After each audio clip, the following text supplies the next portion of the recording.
At UFC 224, bantamweight champion Amanda Nunes defeated title challenger Raquel Pennington via TKO in round 5. Everybody's talking today about what happened in between rounds 4 and 5 in the corner of Raquel Pennington. Basically, Raquel told her cornermen and her coaches that she was done and wanted to be out of the fight.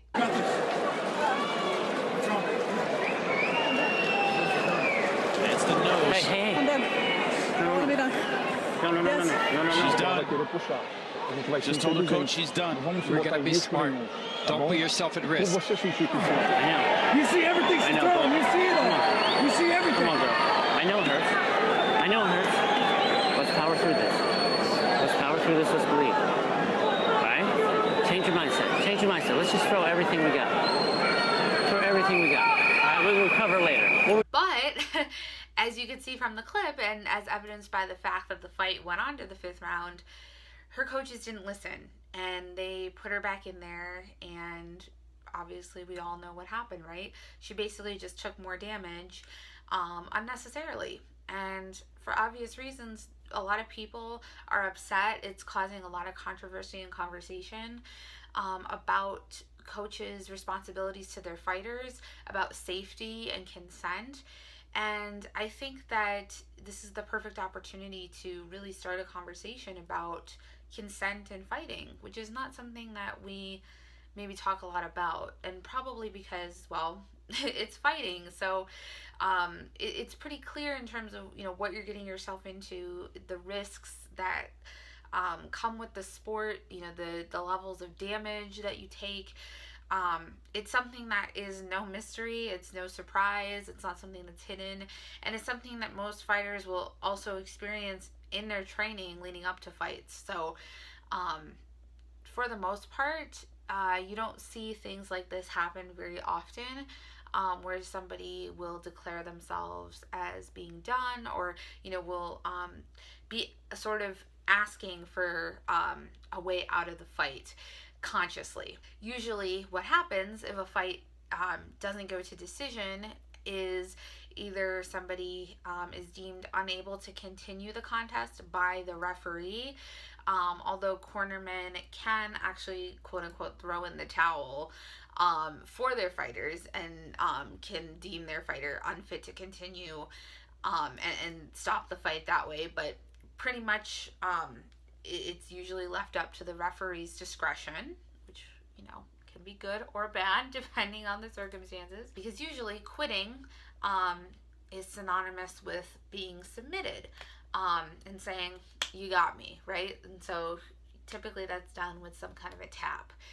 And usually that happens when there's some kind of a hold, or a fighter is in a position that they essentially aren't going to be able to get out of, or, you know, from their own sort of intelligence or wherewithal, don't think that they're going to be able to escape from. It makes sense, because when someone has you in some kind of a choke and you can't get out of it, there's really only two options, right? You're either gonna go out and go unconscious, and depending on it, if it's an air choke or a blood choke, you know, either your air flow is gonna get cut off and you're not gonna be able to breathe, or the blood flow is gonna stop going to your brain, and so you're gonna go unconscious that way. And, you know, that happens usually somewhere between like 10 and 15 seconds of being fully in a choke. Or you can decide that you don't want to fully go unconscious and have the ability to think and reason that, you know, if you stay in this position, that is what's going to happen, and you're not going to be able to get out of it. So you decide to quit. But, you know, there's definitely still a lot of nuance here, and a lot of really interesting power dynamics, I think, that are going on with all of these sort of options for ending a fight, let's say. Because although most fights that end via submission do end in a tap out, and it's not really looked at as being weak or you know, anything negative in terms of a connotation on the fighters, if they decide to tap out when they're put into a submission, there's a certain stigma for kind of deciding to end a fight or to quit. And a thought process that means that you're psychologically or mentally weak, since you're taking yourself out of the contest before the contest is being taken away from you by someone else, like a referee or a corner. Because obviously there are exceptions, like last night. And I think one of the most obvious ones is tapping due to strikes. Because even though most of the time people don't tap unless they're in a submission, you can actually tap out if you want to quit for any reason. And especially if you're in a position where you're taking a lot of physical damage, a lot of times you'll see this happen when someone's in full mount and is just raining down punches and elbows onto someone, and there's just nothing that they can do about it, or they don't think they can do about it. But if they don't think they can do it, they're not going to be able to do it, since everything ultimately comes from the mind and stems from the mental aspect, because you have to be able to think it in order to actually do it. Anyway.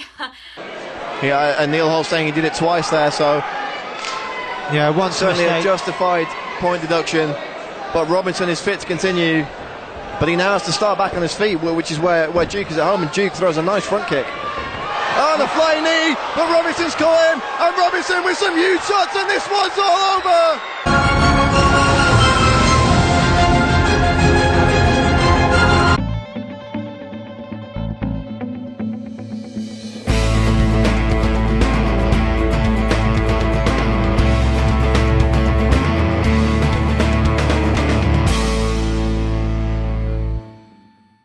Because of that, there's a certain thought process and logic that if you decide to quit, that means that you're not sort of riding out your full physical potential, and it indicates some kind of a mental weakness or hole in your game in terms of your mindset.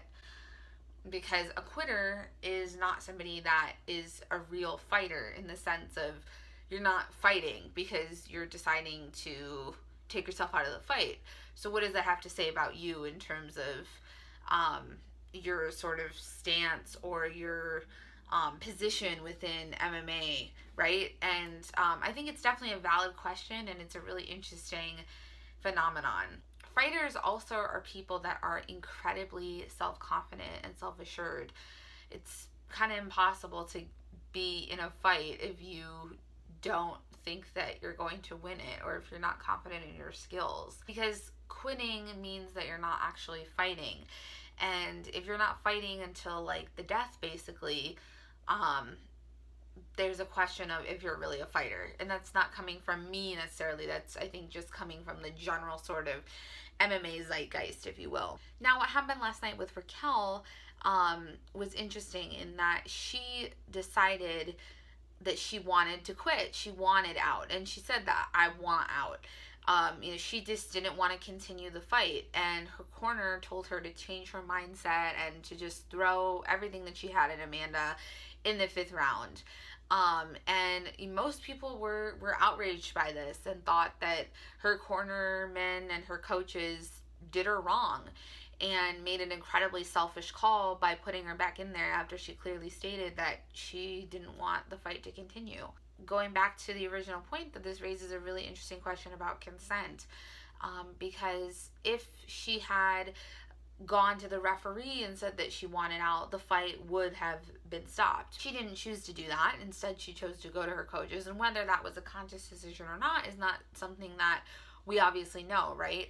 And, perhaps she thought her coaches would have a different response, perhaps not. It's very hard to say also without knowing their coach and fighter relationship. But it's interesting how there's all these kind of nuances and ways of both consenting and taking away your consent to being in a fight, because there's really kind of limited options in terms of what you can do if you want out. Now, it's still, I think, a pretty low barrier to entry to get out of a fight if you don't want to be in it anymore, because as stated before, you can tell the referee that you're done, you can tap out, you can talk to your coaches and have them stop the fight.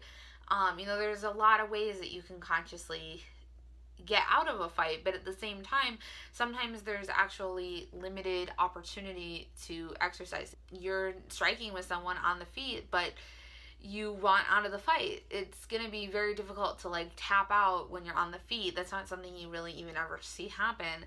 It's probably not going to mean very easy to like approach the referee in the middle of the round. Like you're probably going to have to wait till the round's over and all that stuff, right? So it's not something that seems like an option at every single second of the fight. And, you know, there's the questions also around other people taking away your ability to fight, right?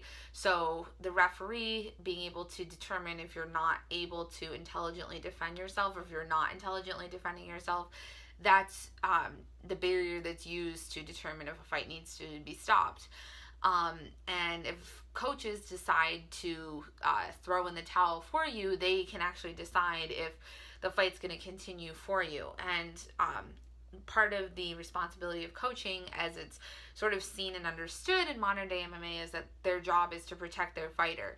And if their fighter is being put into harm's way and into danger that they aren't able to defend, and the corner sees this and they want to protect their fighter from themselves, basically, them ending the fight for them and making that call is essentially that happening, is a form of protection. But it's interesting in that there are so many ways that fights can end that don't come by your way of consent, because you can't consent anymore according to the way that fights are constructed. In many ways a fight can end on your own consent, but still there's it's not 100% available in all positions, let's say, or in a way that's very clear cut and concise, as evidenced by the previous example of, you know, being on the feet in the middle of a round. Some of these things are points of discussion that should be had in the broader MMA community, just because consent is the biggest part of anything, and especially when you're talking about a fight, you know, you have to have